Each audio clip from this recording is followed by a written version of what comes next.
자, 이번 시간에는 자유주의 운동의 확산이라는 제목으로 디딤 영상을 하려고 합니다.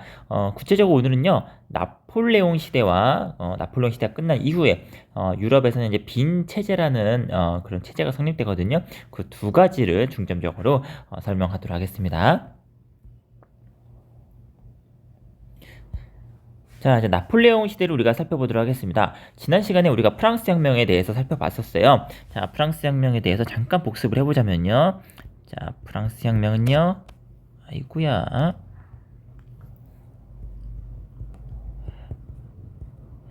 자, 결국은 제30분들이 국민의회를 일으키면서부터 이제 시작이 된다고 보시면 되잖아요. 자, 국민의회에서부터 출발하고요. 그 다음에 새로운 헌법을 만들면서 입법의회로 바뀌게 되고요. 그리고 이후에 자, 루이 16세가 도망가려다가 붙잡히고 그때 이제 공화정을 새롭게 선포하잖아요. 그러면서 국민공회가 생기고 자, 이 국민공회 때 로베스피에르가 공포 정치를 시행했었죠. 자, 그러면서 이제 로베스피에르가 나중에는 이제 죽게 되고 그 이후에 총재 정부가 수립된다. 이렇게 봤었습니다. 하지만 이 총재 정부도 프랑스의 사회적 혼란을 막을 수 없었기 때문에 결국 누가 나왔었냐면은 나폴레옹의 쿠데타가 나온다. 우리가 지난 시간 이거 공부했었죠? 결국 나폴레옹의 쿠데타로 총재 정부가 무너지고 새롭게 통령 정부로 넘어간다. 이렇게 여러분들이 연결을 지으시면 되겠습니다. 자, 그러면서 이제 나폴레옹 시대 통령 정부 보도록 하겠습니다. 자, 쿠데타로 정권을 잡게 된 나폴레옹은요. 자, 내정 개혁을 시행합니다. 자, 내정 개혁으로 뭐 예를 들어서 프랑스 은행을 만들고요. 프랑스 은행을 만들고 그다음에 국민 교육 제도라는 걸 도입합니다. 국민 교육 제도. 이 굉장히 중요한 겁니다. 국민 교육 제도라는 건요. 자, 이것은 왜냐면요. 그 이전에는요. 자, 우리는 다 같은 프랑스 사람이야 라는 일종의 그런 뭐라 그럴까요? 국가의 그런 소속된 의식이랄까요? 소위 말해서 민족적인 민족주의 이렇게 보면 되겠네요. 이런 것이 사실 그렇게 많진 않았어. 그 이전에 그렇게 많지 않았다고요. 그냥 나 여기 근처에 사는 사람이고 얘는 이웃 사람이고 그런 거예요. 근데 자, 이 나폴레옹 시대 이 국민교육제도를 도입했다는 건 결국은 우리는 다 같은 프랑스 사람이야 라는 나름의 그런 국가의 국민 또는 그 같은 민족이야 민족주의 이런 것들이 뒷받침됐기 때문에 국민교육제도가 이루어질 수 있었다 이렇게 보시면 되겠습니다. 결국 우리는 원팀이라는 거죠. 자, 그리고 또 중요한 거 나폴레옹 법전이라는 걸 만든다. 네. 역시 유명한 사람들은 좀 자기 이름을 딴 법전을 많이 만드는 것 같아요. 뭐 예를 들어서 함무라비 법전 이런 것도 있었고요. 유스티니아누스 법전 이런 거 예전에 다 1학기 때 배웠던 거죠. 나폴레옹 역시 나폴레옹 법전이라는 걸 만들었다. 이렇게 보시면 되겠습니다. 이렇게 좋은 일만 하는 것처럼 보이죠? 하지만 꼭 그렇지만 않습니다. 자, 자기 말 안 되는 사람한테는요 또 강하게 찍어 누릅니다. 독재 정치를 하죠. 자기가 최고야 반대파를 탄압하고 언론을 검열한다. 언론 검열이라는 건 뭐냐면요. 예를 들어서 우리 신문 같은 거 있잖아요. 신문 내용을 전날에 미리 보는 거죠. 예를 들어서 하는 거예요. 언론 검열에 대한 하나의 사례로 신문 내용을 미리 봐서 없애버리는 거죠. 뭐 삭제시키는 이런 행위들. 이런 것들이 일종의 언론 검열이라고 보시면 되겠습니다. 자, 그래서 이렇게 살펴봤고요. 자, 다음 페이지 넘어가겠습니다. 자, 나폴레옹이요. 자, 통령으로 끝난 게 아닙니다. 자, 통령으로 지내다가 나중에 황제가 돼요. 황제가 됩니다. 나폴레옹이 이제 황제가 됩니다. 그래서 이거를 제1제정시대라고 합니다. 제정이란 게 뭐냐면요. 결국 황제가 정치를 한다는 뜻입니다. 색깔을 바꿔볼까요?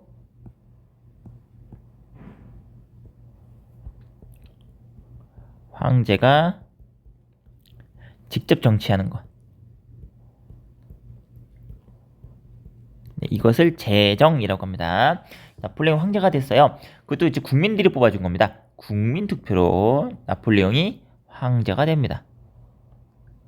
진짜 웃기죠? 프랑스 국민들은 자, 왕을 끌어내리고 공화정을 만들기 위해서 프랑스 혁명이 된 거죠. 물론 프랑스 혁명은 단순히 왕을 끌어내리고 공화정이 되기 위해서 만들 목적으로 시도한 건 아니긴 했지만은 결과적으로 프랑스 혁명으로 인해서 왕이 없는 공화정이 되었는데 다시 국민들은요 나폴레옹을 황제로 지게시켜주죠. 자 이렇게 됨으로써 나폴레옹은요 자 유럽 정복 전쟁을 실시합니다. 이때부터 나폴레옹의 땅 따먹기 시작되는 거죠. 땅 따먹기. 자 나폴레옹은요 주변 국가들을 자 정복해 나가면 하나 둘씩 뭐 옆나라 오스트리아 프로이센 이런 나라들도 결국 프랑스한테 항복하고요. 자 러시아도요 네 결국은 싸워서 깨 부숩니다. 물론 러시아를 완전히 정복하지 못해요. 워낙 땅이 워낙 넓고 그렇기 때문에. 자 아무튼 오스트리아 프로이센을 완전히 정복하고요. 러시아 등을 싸워서 이겼다. 이렇게 보시면 되겠습니다. 자 이제 프랑스는요 적수가 없어요. 자 그래서 이제 프랑스는 누구를 공격하고 싶냐? 영국을 공격하고 싶어 하죠. 근데 영국의 문제가 뭐냐면요. 영국은 섬나라입니다. 영국과 싸우려면 바다에서 싸워야 돼요. 자 영국과는 바다에서 싸워야 돼요. 해전이죠. 그래서 실제로 프랑스와 영국이요 바다에서 싸웁니다. 자, 여기서 누가 이겼을까요? 네 여기에서는 영국이 이깁니다. 영국이 승리하죠. 영국이 승리합니다. 그래서 이때 이제 영국이 승리했던 전투 이름이 뭐였냐면요. 트라팔가 해전이라고 있어요. 트라팔가 해전. 원피스 좋아하는 사람은 또 트라팔가 하면서 또 이게 열광하겠네요. 트라팔가 해전 이런 게 있습니다. 근데 영국이 이긴 겁니다. 나폴레옹의 저기 해군을 상대로 해서 이긴 겁니다. 자, 어쨌든 프랑스는 영국을 정복하지 못했습니다. 아, 열받아요. 아, 영국을 못 이겼어요. 그래가지고 영국을 어떻게 하냐? 경제적으로 고립시키는 거죠. 자, 군사적으로 이기지 못했기 때문에 경제적으로 고립시킨다. 영국은 섬나라기 때문에 자, 다른 나라와 교역을 해야 돼요. 그래서 무엇을 실시하냐? 대륙봉쇄령이라는 걸 실시합니다. 자, 이게 뭐냐? 대륙봉쇄령 뭐냐? 영국과 무역하는 나라는 죽을 줄 알아. 영국과 무역하면 죽을 줄 알아. 이거 있죠. 다른 나라들한테 협박하는 거죠. 영국이랑 무역하지 마. 그럼 영국은 굶어 죽겠죠. 자, 그런데 문제가 뭐냐면요. 이 당시 영국은요. 그 양모 산업이라든가 기타 여러 가지 굉장히 뛰어난 그런 아이템들이 많았다는 것이죠. 그래서 영국을 고립시키려고 대륙봉쇄령을 실시했는데 더 뭐라 그럴까요? 괴로운 거는 영국이 아니고 다른 대륙 국가들입니다. 다른 유럽 국가들이 오히려 더 힘들어요. 영국과 교류를 하고 싶은데 안 돼요. 그래서 어느 나라가 결국은 자, 이 대륙봉쇄령을 어깁니다. 그게 어느 나라냐면 러시아죠. 러시아가 대륙봉쇄령을 어기고 영국과 교역을 하게 됩니다. 자, 이러면은 자, 우리 나폴레옹 황제께서 러시아를 가만히 놔두면 안 되죠. 러시아가 지금 나폴레옹의 말을 어기고 지금 영국과 무역을 하는 건데 여기서 가만히 있으면은 나폴레옹이 아주 우습게 보이겠죠?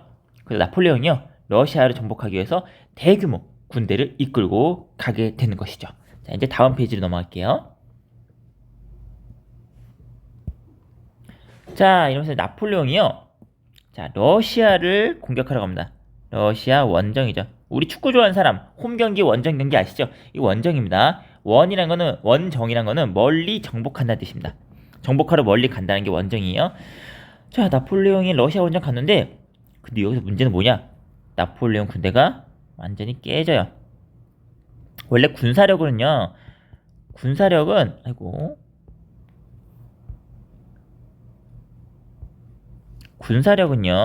당연히 프랑스가 우위죠. 군사력은 당연히 프랑스가 러시아보다 강합니다. 그런데 어떻게 러시아는 어떻게 프랑스에 싸워서 이겼냐면요. 일단 러시아는요 추워요. 러시아는 추워요.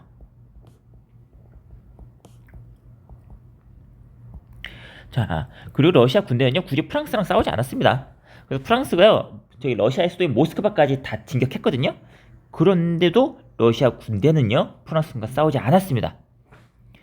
자, 그래서 저기 나폴레옹은요 어쨌든 모스크바까지 왔어요. 근데 뭔가 싸운 게 없어. 뭔가 그때 피해를 입힌 것도 없고요. 그래가지고 근데 문제는 또 추워요. 군대는 또 되게 많이 끌고 왔어요. 근데 군인들이 많으면요, 쌀도 많이 축내거든요. 그러니까 이게 단순히 군대 머릿수가 많다고 해서 좋은 건 아닙니다. 이게 기간이 길어질수록 결국은 불리해지거든요. 숫자가 많은 쪽이 유지비가 많이 드니까. 그래서 프랑스가 결국 이제 퇴각을 합니다. 퇴각을 하는 길에서 자, 러시아 애들이 매복을 해서 습격을 역습을 하는 거죠. 그러다 보니까 프랑스 사람들은, 프랑스 군인들은요, 일단은 얼어 죽는 사람들이 진짜 많았어요. 거의 대부분 얼어 죽었고, 그리고 이제 러시아 습격으로 나머지 병력도 많이 잃었습니다. 그래서 러시아 군대가 대패를 하게 되죠. 그러면서 결국 나폴레옹 시대는 종결됩니다. 나폴레옹은 그렇게 해서 끝나요. 나폴레옹은 그렇게 허무하게 끝이 납니다. 자, 그래서 여기까지 살펴봤고요.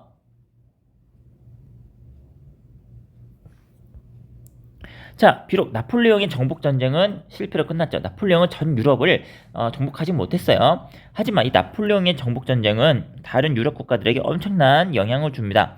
자, 어떤 영향을 주냐? 자, 결국 프랑스 혁명의 자유주의 이념을 유럽 전역으로 확산시켰다는 것이죠.